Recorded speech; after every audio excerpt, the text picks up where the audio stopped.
tambalang kumikinang. Coliala and Diego Bandido. Ang kwento. Mula sa mahiwagang burnay. Mula sa mahiwagang burnay.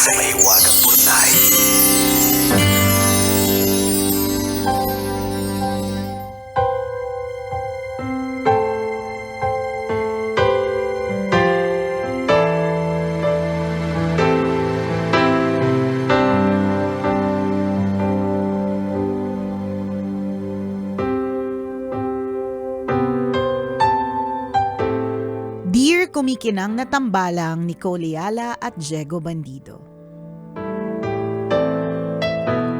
Itago niyo na lang po ako sa pangalang Luna, 24 years old, at masugid ninyong tagapakinig sa podcast. Naisipan ko pong sumulat din gaya ng marami para humingi din po ng payo. Ganito po kasi.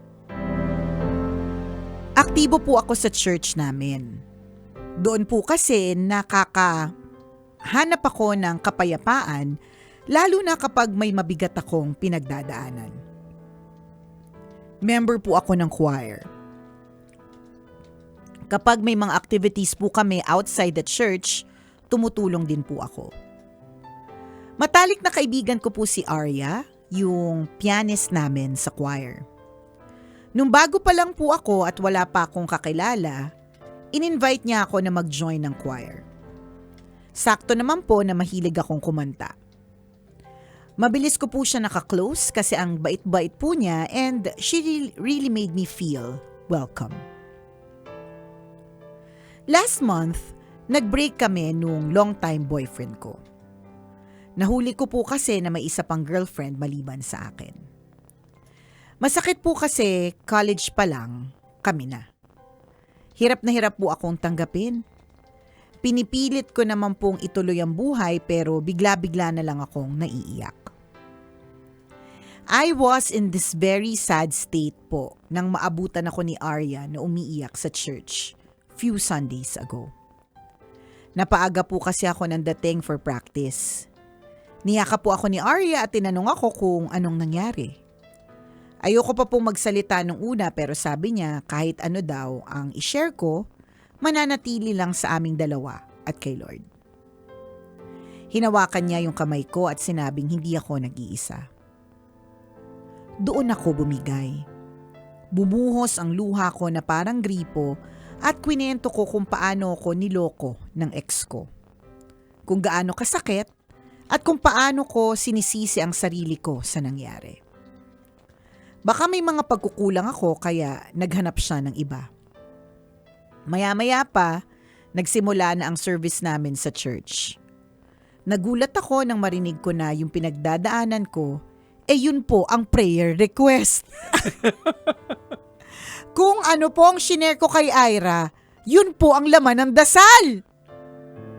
Ipinagdasal na sana ibalik ni Lord yung tiwala ko na nasira. Paulit-ulit na they were covering me daw in prayer. Kung hindi sila nakapikit, nakatingin sila sa akin na habang nagdadasal. Maganda naman po sana ang intensyon pero hindi ako natuwa. Nalungkot ako at nahihiya kasi yung private sharing ko naging instant prayer request. Pagkatapos ng Sunday request, hindi ko mabilang kung ilan yung nag-hug sa akin. Hindi ako komportable kasi ayoko namang malaman ng iba yung pinagdaraanan ko. 2 linggo na po akong hindi uma-attend ng worship service. Tambalang kumikinang, kung kayo po ang nasa kalagayan ko, babalik pa ba kayo? Salamat po sa inyong payo, ang inyong kumikinang na tagapakinig. Luna.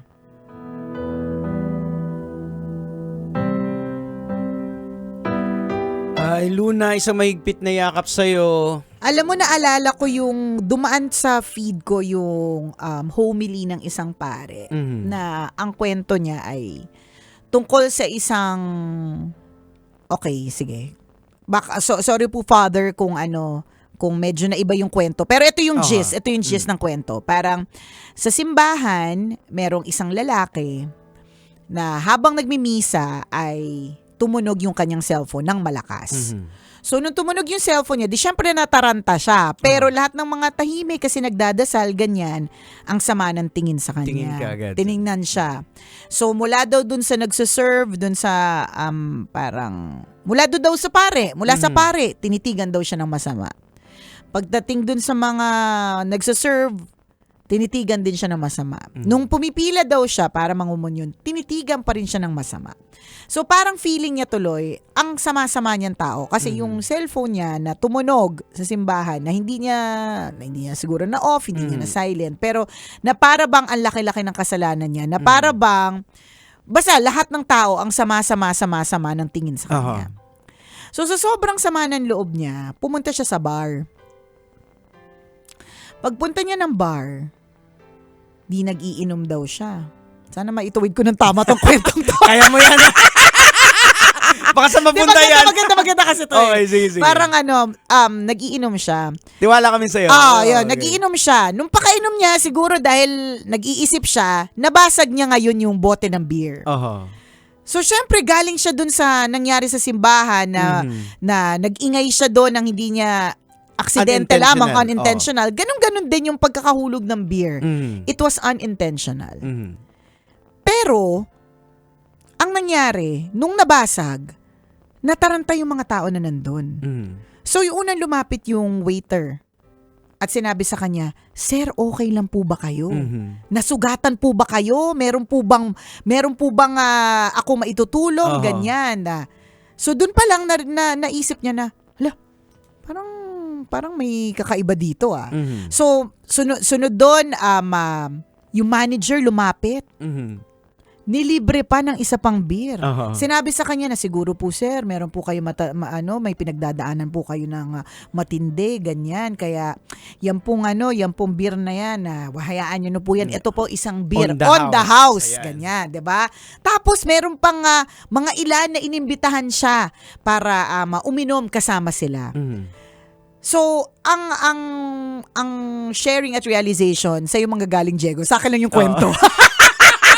Pero ang punto ng kwento is, sa tingin mo, Jegs, 'di ba? Sabi nung pare nung shinare niya to. Sa tingin mo, between yung simbahan at yung bar, saan babalik si Kuya? 'Di ba? Totoo. Saan ka babalik? Saan ka babalik? Parehas na unintentional na may nagawa ka, which is nag-ingay. Hindi mo naman in-expect, 'di ba? Sa simbahan kung sino ine-expect mo na talagang mas makakaintindi sa you and all, ganun. Although this may or may not be a true story, mga kabisyo, no. Ganun kinut siya, tinitigan ng masama. Pero pagdating dun sa bar, hindi. Kaya at the end of it, kung may babalikan si Kuya, sa tingin ninyo, kanino siya babalik? 'Di ba? Saan siya mas napanatag? Saan siya mas sumaya? Yun. Naalala ko lang yung kwento na yon kasi sometimes nakakalungkot isipin na ang dahilan kung bakit hindi na bumabalik ang isang tao sa simbahan ay hindi dahil kay God. Totoo. 'Di ba? At kundi dahil dun sa mga tao na nandoon. Yun lang yung point doon, 'di ba? Yun lang yung point doon na madaming mga I know of some people na turn off na ng husto sa mga galawan ng church. Sa loob ng church. Sa loob ng church. Hypocrisy kasi. Correct, na nagaganap dyan na sobrang turn off. Na hindi na sila talaga nagsisimba, hindi na, pero they do good deeds. Kumbaga alam nila kung ano yung tama at mali. Ganun. Hindi na lang talaga sila nagsa-Sunday worship, Sunday service kasi nga na turn off sila doon sa tao. 'Di ba? Parang katulad ng work. Minsan yung work madali lang eh. Correct. Ang mahirap yung mga ka-work. 'Di ba?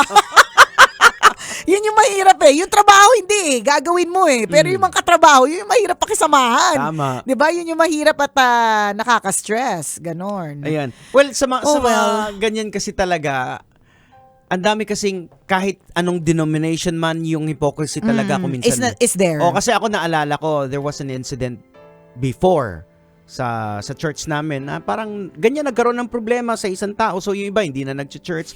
Ang sabi ko sa inyo, balang araw babalikan nyo to yung sinasabi ko na nandito naman tayo, hindi naman para sa tao eh. Dito naman tayo para kay Lord eh. Correct. Yung relationship yung importante. True. Yun, kaya kung tinatanong mo in other words, kung tinatanong mo sa amin, kung babalik ka ba, babalik ka para kay Lord. Oo. 'Di ba? Pero hindi rin naman pwedeng hindi mo sabihin Kinakailangan mo na feeling i-communicate. na feeling mo na betray ka talaga kasi it was a prayer, 'di ba? Made in confidence, Oo. 'di ba? Wala namang intention na i-share, 'di ba? Oo. Tapos biglang ay bulatlat, 'di ba? Although baka naman si Arya, baka naman si ate mo girl is talagang naniniwala siya talaga na community prayer works. Ano Oo. ibig sabihin ng community prayer? Pag community ang nagpray, 'di ba? Pag mas madami yung magdadasal, mas epektibo or mas Oo. pinakikinggan yung mga ganun. Oo. Kaya may ganun siyang intensyon. Oh, siguro. yan din kasi ang problema ng mga taong mga religious people na kung minsan yung parang yung gusto nilang mapabuti ka, they wanted na manggagaling sa kanila. Dapat ang dependence natin sa Holy Spirit, sa Panginoon. Yung tawag ay pwede galing mo sa namang kanila. i-pray silently. So parang sa kanila, yung gusto nila na mapaayos ka, gusto nilang iparamdam. Hindi naman dapat ganun eh. Kung minsan hayaan mo yung work ng Holy Spirit, yung yumakap, yung mag-comfort. You don't have to say it loud na para maramdaman niya, may nagpe-pray sa'yo. So hindi naman dapat ganun. Kasi nga, ang turo nga sa Bible, pag nag-pray ka, hindi mo kailangan sabihin eh. Uy, pinagpe-pray kita. Pwedeng mong sabihin. Madami naman nagsasabi ng pagpe-pray kita. Oo. Tanong ko ulit. Doon sa mga nagsabi ng pagpe-pray kita, ilang beses ka talaga nag-pray para doon sa taong yon, 'di ba? So dapat you pray in silent. Oo. So, yun, again, sa'yo, Luna, wag mong hayaan na yung ito yung maglalayo sa'yo kay Lord. Oo. Kasi nilalayo ka kay Lord eh. Kasi ito yung work of the enemy, ha. Oo. Gusto niya yan to steal, kill, and destroy. Oo. At kapag ka inalaw mo yan, di ba, you allow the enemy to win. Oh, maybe God is working sa between sa inyo ng ikaw at sa church meet mo. Pareho kayo natututo. Para sila matuto din, and then you have to communicate itong naramdaman Correct. mo. Hindi na-offend pwedeng, ka. hindi pwedeng hindi. Kasi posibleng mangyari sa mga susunod. Oo. So, ang maganda dito are the lessons to be learned. Oo, kasi sa POB naman nila, akala nila nakagawa sila ng maganda. So, dapat ma-call out sila na, ay, hindi pala tama yung ganun. So, at least yung church magbabago din. True. Kung paano nila i-address next time yung mga ganyang klaseng baka nasanay sila eh. So, baka ikaw yung ginamit din ni Lord para ma-call out para yung ma-call ganyan. out na hindi porke ibinulong sa iyo, ibubulat-lat mo sa prayer request. Oo. May mga prayer request talagang silence, it's Oo.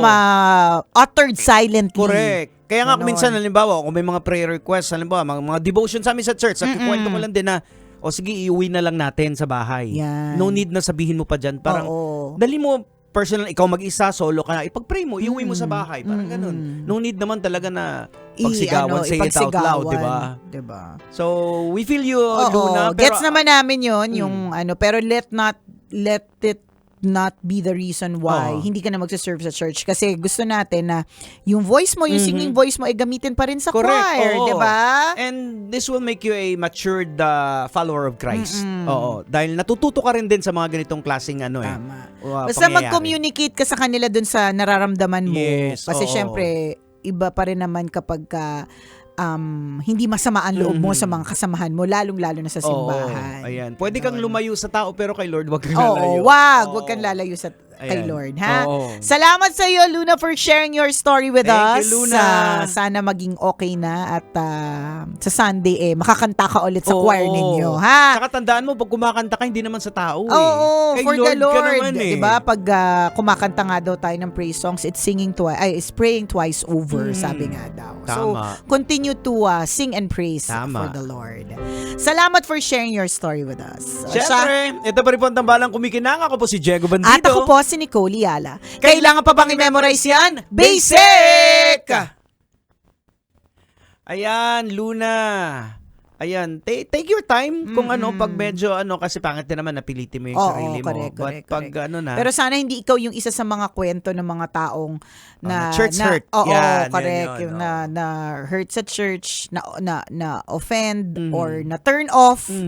Kaya hindi na pupunta doon. Yun. Ayaw Parang natin. pareho kayong tinuturuan ng lesson. Baka ikaw yung ginamit nga ni Lord na way na para ma-call out yung nakaugalian possibly True. ng church. Correct. Ayun. Salamat sa iyo for sharing your story with us. Ayan. Alam mo na yung dapat mong bata gawin pa to dyan. si Luna, 24 years Oo. old, bata pa. A lot to learn. Oo, dami Ganun yan. talaga. Tsaka magkaka-love life ka pa rin. Oo.